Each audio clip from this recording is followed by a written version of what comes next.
ಈಗ ಒಬ್ಬ ಯೋಗಿ ಆದಿತ್ಯನಾಥ್, ಒಬ್ಬ ಸನ್ಯಾಸಿ ಮೊಟ್ಟ ಮೊದಲು ಈ ಒಂದು ಸ್ಥಾನಕ್ಕೆ ಬಂದು ಸನಾತನ ಹಿಂದೂ ಧರ್ಮವನ್ನು ಎಷ್ಟು ಪ್ರಬಲವಾಗಿ ಮಂಡಿಸಿ ಒಂದು ಶಕ್ತಿಯನ್ನು ಕೊಡ್ತಾ ಇದ್ದಾರೆ. ನಮ್ಮಲ್ಲೂ ಯೋಗಿ ಆದಿತ್ಯನಾಥರಂತವ್ರಿದ್ದಾರೆ, ನಮ್ಮಲ್ಲೂ ಕ್ರೇನ್ ಇದೆ, ಬುಲ್ಡೋಸರ್ಗಳಿದೆ ನಮ್ಮಲ್ಲೂ. ಆದ್ರೆ ಏನಪ್ಪ ಅಂತಂದ್ರೆ ನಾವೇನಾದ್ರು ಆ ಕ್ರೇನು ಬುಲ್ಡೋಸರ್ ಬಳಸಿದ್ರೆ ನಮಗೆ ಹೆಚ್ಚು ವಿರೋಧ ಬರ್ತಕ್ಕಂಥದ್ದು ಹಿಂದೂಗಳಿಂದಾನೆ.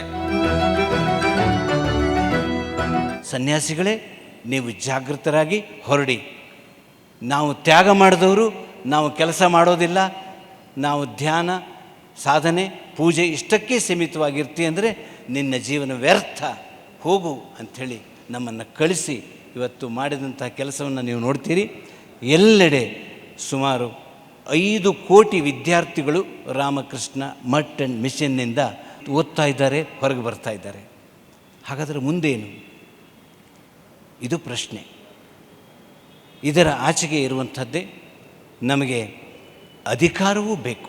ಈಗ ಒಬ್ಬ ಯೋಗಿ ಆದಿತ್ಯನಾಥ್, ಒಬ್ಬ ಸನ್ಯಾಸಿ ಮೊಟ್ಟ ಮೊದಲು ಈ ಒಂದು ಸ್ಥಾನಕ್ಕೆ ಬಂದು ಸನಾತನ ಹಿಂದೂ ಧರ್ಮವನ್ನು ಎಷ್ಟು ಪ್ರಬಲವಾಗಿ ಮಂಡಿಸಿ ಒಂದು ಶಕ್ತಿಯನ್ನು ಕೊಡ್ತಾ ಇದ್ದಾರೆ.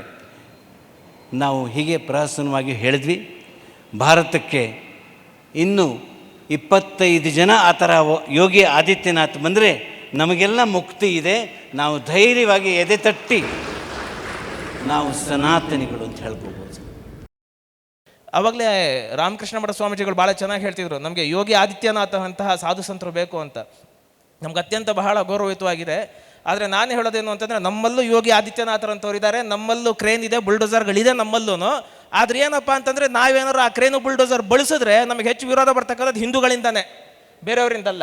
ಹಾಗಾಗಿ ನಾನೇನು ಹೇಳ್ತೀನಿ ಅಂದರೆ, ಪ್ರತಿ ಜಿಲ್ಲೆ ತಾಲೂಕಲ್ಲಿ ಇರ್ತಕ್ಕಂತಹ ಸ್ವಯಂ ಸೇವಕರು 2 ತಿಂಗಳಿಗೊಮ್ಮೆ ಆದರೂ ಅಲ್ಲಿರ್ತಕ್ಕಂಥ ಸಾಧು ಸಂತರ ಜೊತೆ ಸುಮ್ಮನೆ ಬೈಠಕ್ ಮಾಡಿ ಅವ್ರು ಏನು ಮಾರ್ಗದರ್ಶನ ಕೊಡ್ತಾರೋ ಅದನ್ನು ಪಾಲಿಸ್ತಕ್ಕಂಥದ್ದನ್ನು ನಾವು ಅಭ್ಯಾಸ ಮಾಡ್ಕೊಳ್ಬೇಕು. ಎಷ್ಟು ಶ್ರದ್ಧೆ ಇರಬೇಕು ಅಂದರೆ, ನಮ್ಮ ಗುರುಗಳು ಹೇಳಿದ್ಮೇಲೆ ಮುಗಿಯಿತು ಅಂತಕ್ಕಂಥ ಶ್ರದ್ಧೆ ನಮಗೆ ಬಂದುಬಿಡ್ತು ಅಂತ ಹೇಳಿದ್ರೆ ಹಿಂದೂ ಸಮಾಜ ಒಗ್ಗಟ್ಟಾಗೋದ್ರಲ್ಲಿ, ಗಟ್ಟಿ ಆಗೋದ್ರಲ್ಲಿ ಯಾವುದೇ ರೀತಿಯಾದಂಥ ಸಂಶಯವಿಲ್ಲ.